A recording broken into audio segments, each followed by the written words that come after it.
آپ ریکارڈ کی بات کروں گا، آپ دیکھ لیں کتنے دھماکے ہوئے، کتنے حملے ہوئے، فورسز پہ ہوئے، خودکش ہوئے، آپ وہ دیکھ لیں 2018 سے لے کے 2021 کے اینڈ تک جتنا بھی وہ ٹائم تھا آپ دیکھ لیں، اس میں پوری ریاست اور تمام ادارے وہ ایک پارٹی کو ختم کرنے کے چکر میں پڑ گئے، اور انہوں نے پورا فوکس کر دیا ایک پارٹی کے اوپر، اس پارٹی کی لیڈرشپ کے اوپر، ان کے ورکرز کے اوپر، ان کے کینڈیڈیٹس کے اوپر، اور ایک پارٹی کو ختم کرنے کے اوپر جب ساری کی ساری اپنی انہوں نے اسٹیمنا، اپنی ساری قوت وہ لگانا شروع کر دی، تو وہ جو ان کا کام تھا وہ ان سے رہ گیا۔ بربلا کہہ رہا ہوں کہ یہ ان کی نااہلی ہے، ذمہ دار لوگوں کی نااہلی ہے، فیڈرل گورنمنٹ کی نااہلی ہے، اداروں کی نااہلی ہے کہ آج یہ حالات یہاں تک پہنچے ہیں۔ ریسپٹس آتی ہیں اس کے مطابق اللہ اس سے بڑھ کر چونکہ پیسہ ہم نے اکٹھا کر لیا ہے، تو 30 ارب روپیہ اس سے بڑھ کر بجٹ سے اپنی ڈیولپمنٹ اسکیمز کو بھی ہم اس رواں سال میں دے رہے ہیں جو شروع ہے اس وقت۔ ہمارے اوپر جب ہم نے حکومت سنبھالی تو 752 ارب روپے کا قرضہ تھا، اور ہم نے 1 روپیہ قرضہ بھی نہیں لیا اور 50 ارب روپے قرضہ اتارا بھی ہے اس صوبے کی عوام کے اوپر جو قرضہ ڈالا گیا تھا۔ ساتھ ساتھ پہلی دفعہ ہم نے عمران خان کے ویژن کے مطابق کہ ایک خوددار خود مختار قوم جو ہے وہ کبھی قرضدار نہیں ہوتی، تو ہم نے 30 ارب روپے سے جو شروع کیا ہے اپنا ایک ہم نے انڈومنٹ کا ایک ٹیپٹ فنڈ جو ہے بنایا ہے، جس میں 30 ارب روپے ہم ڈال چکے ہیں، اور انشاءاللہ اس کو ہم اسی سال 50 ارب تک لے کے جائیں گے، اور اوورآل ہم نے اس کو 150 ارب تک لے کر جانا ہے۔ اس کے علاوہ الحمدللہ ہم نے صوبے میں ان پروجیکٹس پر فوکس کیا کہ جن پروجیکٹ سے صوبے کے اندر صوبے کی جو وہ پوٹینشیل ایریاز ہیں جہاں سے ریونیو آتی ہے ان کے اوپر ہم انویسٹ کریں۔ اس پہ ہمارا کام شروع ہے۔ ہمارے پاس ایک ہائیڈل کا جو ہے نیٹ ہائیڈل کا بہت بڑا ہمارے پاس ایک پوٹینشیل ہے، اس کے اوپر ہمارا جو کام ابھی شروع ہے، مجھے انشاءاللہ پورا امید اور یقین ہے کہ 2028 تک ہم 500 میگا واٹ بجلی اپنی تیار کریں گے، اور ٹرانسمیشن لائن ہمارے پاس نہیں ہے، اس کے اوپر ہم نے کام شروع کر دیا۔ 18 ارب سے کام شروع ہو گیا، تقریباً 157 بلین کی یہ انویسٹمنٹ ہے، اور اگر یہاں پہ ہماری بجلی تیار انشاءاللہ ہو جائے گی، ساتھ میں ہماری لائن بچ جائے گی، تو ہم جب انڈسٹری کو سستی بجلی دیں گے تو ایک تو صوبے کا بہت زیادہ ریونیو بھی بڑھے گا، اور ساتھ میں ایک انشاءاللہ کے پی جو ہے انڈسٹریل ہب بن جائے گا، اور انشاءاللہ اس سے روزگار بھی آئے گا اور ریونیوز بھی آئیں گے۔ ہم نے اپنے تمام پروجیکٹس کے اندر اس پیسے کے آنے کے بعد الحمدللہ جو اضافہ کیا ہے، اس میں سب سے پہلے آپ نے دیکھا پچھلا ہمارا رمضان اور یہ ہمارا رمضان 20 ارب روپے ہم نے عوام کے اندر رمضان پیکیج کے حوالے سے جو ہے ہم بانٹ رہے ہیں۔ اس کے علاوہ ہمارے جتنے بھی ہمارے اسکالرشپ سے مختلف ان سب کو ہم نے ڈبل کیا۔ ہمارے جتنے بھی ایلیمنٹری میں ہمارے جتنے بھی اسٹائپنڈ سے بچوں اور بچیوں کو ان کو ہم نے ڈبل کیا۔ اس کے علاوہ ہمارا جو زکوٰۃ دی جاتی تھی 12,000 روپے، اس کو بڑھا کے ہم نے 25,000 کیا۔ جو ہمارا جہیز فنڈ تھا 25,000 روپیہ ایک بچی کے لیے جو بہت کم تھا، نہ ہونے کے برابر تھا، اس کو ہم نے 2 لاکھ کیا، اور اسی طرح ہر چیز کو ہم نے بڑھایا، اور اپنے جو ہمارے وہ سیکٹرز جن کے اندر خسارے ہو رہے تھے ان کے اندر ہم نے اب ان کو انڈومنٹ فنڈ دینا شروع کر دیا، تاکہ انہی سے پیسہ آتا رہے، اور انہی پیسوں سے ہم بجائے گرانٹ دیں بار بار اور پیسہ ضائع ہو عوام کے ٹیکس کا پیسہ، تو اپنے انڈومنٹ فنڈ سے پیسہ بھی محفوظ رہے، اور ساتھ ساتھ جو ہے اس کے اندر وہ ادارے جو ہیں اپنے پاؤں پر بھی انہیں کھڑے کرنے ہیں، تو اس میں بھی ہم نے تقریباً ہر اس سیکٹر کے اندر 2 ارب 4 ارب ڈالنا شروع کر دی ہیں، جن میں یونیورسٹیز ہیں، جن میں واسات ہیں، جن میں ٹی ایم ایز ہیں، اور انشاءاللہ ہمارا ٹارگیٹ ہے کہ اس سال دسمبر تک ہم انشاءاللہ ان تمام کو اس انڈومنٹ فنڈ کے ذریعے خود مختار کر دیں گے، اور وہ کم از کم ہمارا گرانٹ کا پیسہ ضائع نہیں ہوگا، اسی پیسے کو سیف رکھ کے ان کے جو لائبلٹیز ہیں اسی سے اپنی وہ پوری کریں گے، اور پھر پاؤں پہ بھی کھڑے ہوں گے۔ اس کے علاوہ ہمارے پاس پوٹینشیلز ہیں، جس میں مائننگ ہے، وہ ایک بڑا پوٹینشیل ہے، اس پہ ہم کام کر رہے ہیں۔ آپ نے دیکھا کہ پچھلے پاکستان بننے سے لے کے اب تک مائننگ میں انلیگل پیسل گولڈ کی مائننگ ہو رہی تھی، اور اس میں حصے ہی لوگ لے رہے ہوں گے، ظاہری بات ہے، تو ہم نے اس پہ سے صرف 4 سائٹس کو ہم نے جب اوپن آکشن کیا ٹرانسپیرنٹ طریقے سے، تو اس سے ہمیں 5 ارب روپے آیا ہے، اور انشاءاللہ ہمارے پاس اور اس طرح کی بہت سائٹس ہیں جس پہ ہم کام کر رہے ہیں۔ ساتھ ساتھ میں یہاں پہ یہ بتانا ضروری سمجھتا ہوں کہ یہ پیسہ ہم نے ٹیکس لگا کے یہاں سے نہیں کیا، یا کوئی یہاں پر تھا، یہ آپ خود اندازہ لگا لیں، لیکن اب وہ سارا پیسہ اکٹھا کر کے ہم سرکار کے خزانے کی جیب میں لے کے آئے ہیں، اور یہ ایک بہت بڑی اماؤنٹ ہے جو میں نے آپ کو بتائی ہے، اور اس میں اگر میں ڈیٹیل میں جاؤں تو اور بھی چھوٹی چھوٹی بہت چیزیں ہیں، لیکن ایک میں نے آپ کو پرفارمنس کے لحاظ اگر میں ڈیٹیل میں جاؤں تو اور بھی چھوٹی چھوٹی بہت چیزیں ہیں، لیکن ایک میں نے آپ کو پرفارمنس کے لحاظ سے میں نے بتا دی ہے آپ کو کہ یہ ہے پختونخوا کی حکومت کی پرفارمنس، اور کوئی بھی اسے اگر ایویلویٹ کرنا چاہتا ہے اپنی پرفارمنس کو، کوئی مناظرہ کرنا چاہتا ہے اس کے اوپر، یا جو میں فگر بتا رہا ہوں اس میں اگر میں کوئی غلط بیان نہیں کر رہا ہوں تو اس کو بھی آئیڈینٹیفائی کر سکتا ہے، اور ہم نے اس میں اپنی جو بک شائع کی ہے اپنی پرفارمنس کی 1 ایئر بک. اس میں بھی ہم نے یہ انشور کیا ہے کہ تھوڑا ہے یا زیادہ ہے ہم وہی لکھیں گے جو ہم نے کیا ہے. ہم اوروں کے کاموں پر بھی تختیاں لگانے والوں میں نہیں ہیں. اگر میں اس ڈیٹیل میں جاؤں تو وہ ایک بہت لمبی ڈیٹیل ہے. ہمارے ایسے ایسے پروجیکٹس کہ پچھلے 10 سال 9 سال سے وہ شروع تھے اور کمپلیٹ ہونا تھا 2018 میں, کمپلیٹ نہ ہونے کی وجہ سے اس سے جو ریٹس کا ایکسلیشن ہوا ہے اور اس سے جو نقصان ہوا ہے وہ اس کے علاوہ ہے, لیکن اس سے جو فائدہ نہیں ہو رہا تو وہ اس کے علاوہ ہے. تو ہم نے ایسے بہت سے پروجیکٹ اپنے ڈیو فار کمپلیشن میں ڈال کے کمپلیٹ کر لیے ہیں, مزید بھی ہم کمپلیٹ کر رہے ہیں. میں ایک سمپل مثال لیتا ہوں. 2014 سے مانسیرا میں ہمارا ایک ہائیڈرل پروجیکٹ شروع تھا, 18 میں مکمل ہونا تھا. جب ہم آئے تو کچھ بھی نہیں ہو رہا تھا. ہم نے اس کو مکمل بھی کر لیا اور پچھلے 2 ہفتے پہلے ہم نے ایگریمنٹ بھی کر لیا اور اس 10 میگا واٹ سے ہمیں 44 کروڑ روپے سالانہ بھی آئے گا. اور ظاہری بات ہے پاکستان کو فائدہ بھی ہوگا. فالوڈ بائی 2 مہینے میں اور بھی 2 ہیں تقریباً 50 میگا واٹ کے, وہ بھی ہم انشاءاللہ سسٹم میں ڈالیں گے تو اس سے 4 ارب روپے آئے گا. اس پہ بھی کام تیزی سے جاری ہے. تو ہم فوکس کر رہے ہیں ان پروجیکٹس کے اوپر, انویسٹمنٹس کر رہے ہیں ان پروجیکٹس کے اوپر جو صوبے کو پاؤں پہ کھڑا کریں. اور یہ اس کا ماشاءاللہ جو رزلٹ ہے, میں پوری ٹیم کا, پوری اپنی گورنمنٹ کا, اپنے پارلیمنٹیرینس کا کہ انہوں نے سپورٹ کیا اس چیز کو, اپنی کیبنٹ ممبرز کا اور اپنی ظاہری بات ہے بیوروکریسی کا, اپنے تمام جو لوگ اس میں انوالو تھے ان سب کا شکریہ بھی ادا کرتا ہوں اور ان کو خیر تحسین بھی پیش کرتا ہوں. دوسرا جو ایشو ہمارا ہے بڑا, وہ ظاہری بات ہے دہشت گردی, امن و امان اس صوبے کا. جیسے ہی میں نے بحیثیت وزیر اعلیٰ اپنا یہ عہدہ سنبھالا تو پہلے ہی ہفتے میں نے اپنی جو میری ذاتی اس صوبے میں ظاہری بات ہے میں رہا ہوں, اس صوبے کا میں پیدا ہوا ہوں, یہ صوبہ میرا صوبہ ہے تو مجھے صوبے کے حالات کا اندازہ بخوبی ہے. تو میں نے بحیثیت چیف ایگزیکٹو جا کر وہاں پر اس پر بات کی کہ آپ پہلے تو یہ بتائیں کہ یہ حالات خراب کیوں ہوئے, خراب کرنے کی وجوہات کیا ہیں. اور وہ وجوہات میں نے آئیڈینٹیفائی کی, ایک دو سب کے سامنے دوبارہ میں کرنا چاہتا ہوں. عمران خان کے دور حکومت میں یہ چیز ختم ہو چکی تھی. آپ ریکارڈ کی بات کروں گا, آپ دیکھ لیں کتنے دھماکے ہوئے, کتنے حملے ہوئے, فورسز پہ ہوئے, خودکش ہوئے, آپ وہ دیکھ لیں 2018 سے لے کے 2021 کے اینڈ تک جتنا بھی وہ ٹائم تھا آپ دیکھ لیں اس میں. اس کے بعد کیا ہوا,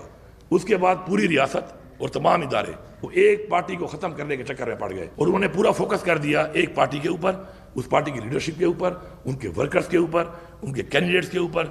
اور ایک پارٹی کو ختم کرنے کے اوپر جب ساری کی ساری اپنی انہوں نے اسٹیمنا, اپنی ساری قوت وہ لگانا شروع کر دی تو وہ جو ان کا کام تھا وہ ان سے رہ گیا. اور اس کا رزلٹ یہ نکلا کہ یہ چیز دوبارہ ابھرنا شروع ہوئی اور ابھرتے ابھرتے آج وہ یہاں تک پہنچی ہے. لیکن میں نے ڈے 1 میں ان کو کہا کہ آپ جو یہاں پہ پوائنٹ سکورنگ کرتے ہیں پولیٹیکل, یہ نہیں کرنی چاہیے. پختونخوا کے اور بلوچستان کے حالات کچھ اور ہیں. ہماری بارڈرز پر وہ علاقہ ہے جس کے اندر سپر پاور سے کئی دہائیوں سے جنگیں ہو رہی ہیں اور صرف جنگیں نہیں ہوئیں, شکست دی گئی ہے سپر پاورز کو. تو ان کے حالات کو کمپیئر کرنا ود پنجاب اور ود سندھ ٹھیک نہیں ہے. انفرض ہٹا کر برملا کہہ رہا ہوں کہ یہ ان کی نااہلی ہے, ذمہ دار لوگوں کی نااہلی ہے, فیڈرل گورنمنٹ کی نااہلی ہے, اداروں کی نااہلی ہے کہ آج یہ حالات یہاں تک پہنچے ہیں. اور اب بھی ان کو ہوش کے ناخن دینے چاہیے. اگر اب بھی اسی طرح یہ بیٹھ کے فیصلے وہیں پہ بیٹھے کریں گے اور حالات کو دیکھ کر آگے نہیں بڑھیں گے تو حالات مزید بھی خراب ہوں گے. میں نے ان سے کہا کہ ہمیں افغانستان سے مذاکرات کرنے چاہیے. انہوں نے میرے اوپر تنقید شروع کر دی, جبکہ میں نے کوئی ایسی عجیب بات نہیں کی تھی. پوری دنیا میں مذاکرات سے ہی مسائل حل ہوتے ہیں. اس کے بعد کئی مہینے گزرتے گئے, میں بات کرتا رہا. آخر میں آ کے انہوں نے کہا کہ ٹھیک ہے آپ مذاکرات کے لیے آگے پیشقدمی کریں اور فیڈرل گورنمنٹ کو میں نے کان بورڈ لے کے ان کے لوگوں کو شامل کر کے ہم کریں گے. اس کے بعد ہم نے اس پہ کام کیا, ہم نے جرگے کیے, ہم نے لوگ بلائے, ہم نے اسٹیک ہولڈرز کو بلایا اور ہم نے پوری ایک پہلے چھوٹی کمیٹی بنائی اور ساتھ میں ہم نے فالوڈ بائی بھی. یہ ہے کہ جو یہاں پہ ایکٹیویٹیز ہو رہی ہیں اس کے اندر بارڈر تو پاک, یہ ہے کہ جو یہاں پہ ایکٹیویٹیز ہو رہی ہیں اس کے اندر بارڈر تو پاک فوج کے پاس ہے. وہاں سے جو لوگ اندر آ جاتے ہیں بس پاک کرنے کے لیے, اس پہ ہماری پولیس کا روزانہ کی بنیاد پہ ایک ایسا کردار اور قربانی ہے جس پہ مجھے فخر ہے. اور میں یہاں پہ برملا یہ کہہ رہا ہوں کہ ایسی پولیس جو پختونخوا کے اندر ہے, جو اس طریقے سے مقابلہ کر رہی ہے, اس کے اوپر کسی کا باہر سے بیٹھے ہوئے بندے کا, کسی اور صوبے پہ بیٹھے ہوئے بندے کا یا بندی کا تنقید کرنا یا پوائنٹ سکورنگ کرنا میں بالکل برداشت نہیں کروں گا. این ایف سی کے حوالے سے میں نے ایجنڈے پہ بات کی, بار بار کی. این ایف سی ہمارا حق ہے, اس کو ریوائز کیا جائے. مجھ سے انہوں نے وعدہ کیا ہے, اپیکس کمیٹی کے منٹس میں شامل ہے کہ اس پہ انہوں نے وعدہ کیا کہ دوبارہ بلایا بھی جائے گا این ایف سی کو اور اس پہ یہ ایجنڈا ڈالا بھی جائے گا. اس سے کیا ہوگا کہ ہمارا جو جائز حق ہے کہ ہمارا جو آبادی بڑھی اور جو ہمارا رقبہ بڑھا اس صوبے کا مرج ہونے کے بعد, جب وہ ہمیں ملے گا تو تقریباً وہ 250 ارب کے لگ بھگ ہے سال کا. تو اس سے میں اس پولیس کی تنخواہ کو بڑھاؤں گا، اس سے میں اپنے صوبے کے جو مزید ایسے سالانہ بنیادوں پہ ہیں جن سے حکومت کا احتجاج ہوگا، یہ احتجاج ہمارے سرکاری ملازمین کا احتجاج ہوگا، اور یہ ہماری عوام کا اپنا حق کے احتجاج ہوگا، اور ہم اس کا حق رکھتے ہیں اور ہم کریں گے۔ اس سے بہتر ہے کہ پہلے ہی آپ اس کے اوپر اپنا جو وعدہ ہے اس کے مطابق NFC کو بلا لیں۔ ہمارے جو بقایا جات ہیں نیٹ ہائیڈل کے، اس پہ بات چیت جاری ہے، 2000 ارب سے زیادہ بڑھ چکے ہیں وہ۔ اگر پیسے کے پاس نہیں ہیں ہمارے ساتھ بیٹھ جائیں، ہمیں کچھ پیسے وہ دے دیں جو یہ دے سکتے ہیں، اس کے علاوہ اگر نہیں ہے ان کو دینے پڑیں گے، کیونکہ میں یہ پیسے معاف نہیں کر سکتا۔ میں پریسٹا کی طرح 1680 ارب کو 80 ارب میں معافی نہیں دے سکتا، کیونکہ یہ پیسہ میرا ہے نہیں، یہ پیسہ میری عوام کا ہے، تو یہ پیسہ پورا ان کو دینا پڑے گا۔ اور جو ہمارے بقایا جات ہیں AIP کے حوالے سے شرم کا مقام ہے کہ ایسے حالات کے باوجود دہشت گردی بھی پھیل رہی ہے، اور وہاں کی عوام سے جو وعدے کیے گئے تھے AIP کے فیڈرل گورنمنٹ کے، اس میں اب تک 700 ارب دینے تھے، اس 700 ارب میں سے 232 ارب اب تک ایلوکیٹ ہوئے ان 7 سالوں میں، اور اس میں ملے صرف 132 ارب۔ اور جب سے ہماری حکومت آئی ہے 9 مہینے سے ایک ایسی کمیٹی بنا دی گئی ہے کہ وہ جو پیسے ہر مہینے آتے تھے وہ بھی انہوں نے بند کر دی ہے۔ تو ان کی سیریسنس کا اندازہ یہاں سے ہوتا ہے، اور میں نے ان کو بتایا ہوا ہے کہ یہ پیسہ جلدی ریلیز کریں، کیونکہ اس دوران میں ہم نے کام بند نہیں کیا، اپنے پیسوں میں سے ہم وہاں پر بھی پیسہ یہ دے رہے ہیں، لیکن پیسہ انہوں نے دینا ہے، یہ کوئی بھیک نہیں ہے، یہ کوئی خیرات نہیں ہے، یہ وہ حق ہے، آئین کے مطابق حق ہے جو ہمیں ملنا چاہیے، اور ہمارے ساتھ کمیٹڈ ہے یہ۔ تو کمٹمنٹس کو پورا کریں، جب ریاستیں اپنی کمٹمنٹس پوری نہیں کرتی تو عوام میں اعتماد ختم ہوتا ہے۔ میں پہلے بھی کہہ چکا ہوں، میں پھر کہہ رہا ہوں کہ عوام کا اعتماد نہیں ہے اس وقت، نہ اپنے اداروں پہ نہ حکومت کے اوپر، اور یہی وجہ ہے کہ اعتماد نہ ہونے کی وجہ سے چیزیں بدتر ہوتی جا رہی ہیں۔ اپنا اعتماد بحال کریں۔ آپ دیکھیں IMF کا ہم نے ٹارگیٹ اچیو کیا، IMF نے کہا، اسے کیا ہوا؟ ایک صوبے کی کریڈیبلٹی بنی کہ یہ کریڈیبل صوبہ ہے، یہ صوبہ اپنی جو کمٹمنٹ کرتا ہے اس کو پورا کرتا ہے۔ اسی طرح ہم نے جو ایک قرضہ اتارا ہے یہ بھی ہماری کریڈیبلٹی ہے کہ ہم اپنی کریڈیبلٹی بنا رہے ہیں کہ ہم ایسا صوبہ ہیں کہ اگر ہم کوئی قرضہ لیں گے تو ہم اس کو اتاریں گے، اور جو کمٹمنٹ کریں گے پوری کریں گے۔ جب سے ہم آئے ہیں ہر مہینے جو 10 ارب روپیہ قرضے کی جو قسط دینی پڑتی ہے ہم نے 1 روپیہ بھی شارٹ نہیں کیا، ہر مہینے مکمل ہم دیتے ہیں۔ وجہ کریڈیبلٹی بیٹر، آپ کریڈیبل ہوں گے تو دنیا میں آپ کی ایک پہچان بھی ہوگی، آپ کا ایک نام بھی ہوگا، لوگ آپ پہ اعتماد بھی کریں گے اور انویسٹمنٹ بھی کریں گے۔ آپ کریڈیبل نہیں ہوں گے تو آپ کا پڑوسی بھی آپ پہ اعتماد نہیں کرتا، کوئی اور ملک یا کوئی اور انویسٹر تو بہت دور کی بات ہے۔ تو یہ کچھ چیزیں تھیں جو میں آپ کے سامنے ہائی لائٹ کرنا چاہ رہا تھا، اب آپ سوال کر سکتے ہیں۔ یہ بتائیے کہ کل کی جو سچویشن تھی اور پرسوں کی جو سچویشن تھی، یوں لگ رہا ہے جیسے یہ صوبہ ایک مرتبہ پھر 2008-2010 میں واپس چلا گیا ہے۔ ٹھیک ہے، آپ نے جو باتیں کی ہیں وہ آپ کی باتیں بالکل بجا ہیں، لیکن اس وقت صوبائی حکومت کیا ایفرٹس کر رہی ہے؟ کیونکہ عوام میں ٹیرر پایا جاتا ہے، خوف پایا جاتا ہے، خصوص طور پہ جنوبی اضلاع کی عوام میں، دیگر علاقوں میں، ایون پشاور میں لوگ خوف کے عالم میں مبتلا ہیں۔ تو حکومت، صوبائی حکومت کیا اقدامات کر رہی ہے؟ جی، آپ نے خود ہی کہہ دیا کہ 2009 اور 10 والے حالات بن رہے ہیں، تو اس وقت کون سی حکومتیں تھیں اور کون سی پالیسیاں تھیں، انہی کا وہ نتیجہ تھا۔ اتنے آپریشن کرنے کے باوجود کس کی آپریشن کا فائدہ نہیں ہوا، الٹا نقصان ہوئے ہیں۔ اس کے بعد جب ہم آئے ہم نے سنبھالا اور پھر ہمیں ختم کرنے کی پالیسی بنا لی گئی، تو اسی سے یہ حالات بنے ہیں۔ میں آپ کو یقین دلاتا ہوں کہ انشاءاللہ ہم نے آتے ہی اپنی پولیس پہ بہت کام کیا ہے، اسٹرکچر کرنے کے لیے کام کیا ہے، مزید بھی ہم کام کر رہے ہیں، اور یہی وجہ ہے کہ اچھا مقابلہ کر رہی ہے پولیس، اور اس سے بہتر بہت سارا کام پہلے بھی ہونا چاہیے تھا۔ اب میں چھوٹی سی بات کرنا ضروری سمجھتا ہوں، فار ریکارڈ آج سے 10 سال پہلے پختونخوا صوبے نے 4000 بندوقوں کے لیے پیسے جمع کرائے تھے، اس کا ڈالر کا ریٹ پتہ نہیں کیا تھا اور آج کیا ہے، کیش۔ جب میں آیا تو ایک بندوق بھی نہیں ملی تھی 10 سالوں میں۔ تو آپ مجھے بتائیں کہ ایک صوبہ دہشت گردی سے جنگ لڑ رہا ہے اور آپ اس کو بندوقیں تک پیسے دینے کی موجود مہیا نہیں کر رہے، تو آپ سیریس ہی نہیں ہے اس کام کے لیے۔ اور جو یہاں بیٹھے ہوئے تھے ان سے ہی میرا سوال ہے کہ آپ سوئے ہوئے تھے ستو پی کر کہ آپ یہ مانگ نہیں رہے تھے یہ چیز؟ الحمدللہ آتے ہی ہم نے کام شروع کیا، اب تک ہمیں تقریباً 500 بندوقیں اسے مل چکی ہیں جو ہم آگے دے چکے ہیں، اور مزید بھی ہمیں انشاءاللہ جو انہوں نے دینی ہے ہمیں ٹائم یہ دیں گے۔ ساتھ ساتھ ہم اپنی بختر بند گاڑیوں کو آرڈر دیا ہوا ہے، وہ بھی چونکہ آپ کو پتہ ہے پریکیورمنٹ کرنے کے لیے یہاں پہ جو مسائل ہوتے ہیں، جو یہاں پہ ہرڈلز ہیں جو بنائی گئی ہیں، اس میں کام سلو ہو رہا ہے، لیکن ہمیں وہ مل رہی ہیں۔ بلٹ پروف گاڑیاں بھی ہیں، بہت سارا اسلحہ ہے، ویپنز ہیں، اکوپمنٹس ہیں جو ہمارا شروع ہے، اور یہی وجہ ہے کہ ہم نے اسٹرینگتھن کیا ہے۔ تو آج پولیس ماشاءاللہ ہماری مقابلہ کرنے کی پوزیشن میں ہے، لیکن یہ کام بہت پہلے ہونا چاہیے تھا، بہت بہتر ہونا چاہیے تھا، بہت ہائی گریڈ ہونا چاہیے تھا، نہیں ہوا، لیکن شکر ہے ہم اس پہ کام کر رہے ہیں اور انشاءاللہ یقین دلاتے ہیں کہ ہم حالات کا مقابلہ کر سکتے ہیں اس طرح کا۔ وزیر اعلیٰ صاحب، ابھی آپ نے بھی بات کی کہ ہم نے PORs بھیجے لیکن جواب نہیں مل رہا۔ یہ PORs آپ نے کس کو بھیجے؟ کیونکہ وفاق ایک بہت بڑا نام ہے، اس میں